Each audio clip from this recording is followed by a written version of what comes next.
Ang kaligtasan ba ay nawawala? So, kanina po nasagot, talaga hindi po nawawala. Nandiyan po yan. Ngayon, sa bawat kasalanan na nagagawa natin, although pinatawad, kailangan nating harapin yung consequence. Ngayon po, nasabi niyo po Pastor kanina na talagang mayroong consequence yung mga kasalanan.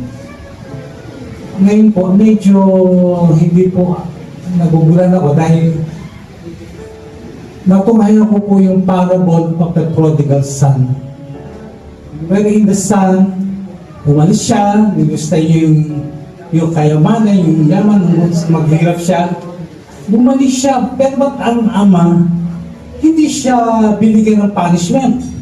At least winelcome siya, pinaghanda siya. Ngayon, saan po ba talagang dalawa yun? I-welcome mo o bigyan mo ng punishment yung nagkasala? Kayo lang po. Thank you po, Tito Mon. Ngayon, sa tanong ni Tito Mon naman, yung prodigal son, sabi niya parable. Ayan. So, pag sinabing parable, paghahalin tulay, pinag-aaralan ito si Pastor Ansel. Saka ako po, sinuturo natin to hermeneutics. It's a special rule. Pag gumamit tayo ng parable, it is for a certain topic.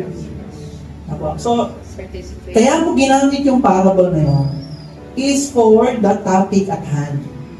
Nung ginamit yung parable of the prodigal son, yung magastos na anak, yung prodigal son, kasi may topic at hand.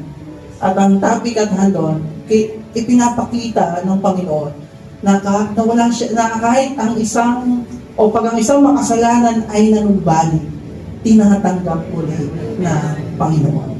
Yun yung purpose no parable. Kaya ibinigay yung parable na yun for that specific topic at hand. Ano po? Kaya pagdating mo sa pagpapalo bilang anak, ibang issue naman yan. Ibang issue. So, hindi siya ibinigay para doon sa issue na yun. Ano po? Dito man.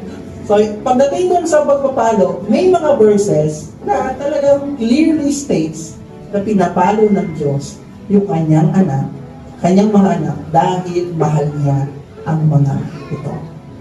So, yan. So, again, yung parable of the prodigal son is for a certain issue at na-address yun no parable of the prodigal son. Ano yun? Na kahit makasalanan ka pa, kahit sinaktan mo ang damdamin ng amang Diyos na nasa langit. Well, sino mang balik sa ama, tatanggapin na ama. Yun ang topic at hand nila. So, yun ang na-address. Iba naman pag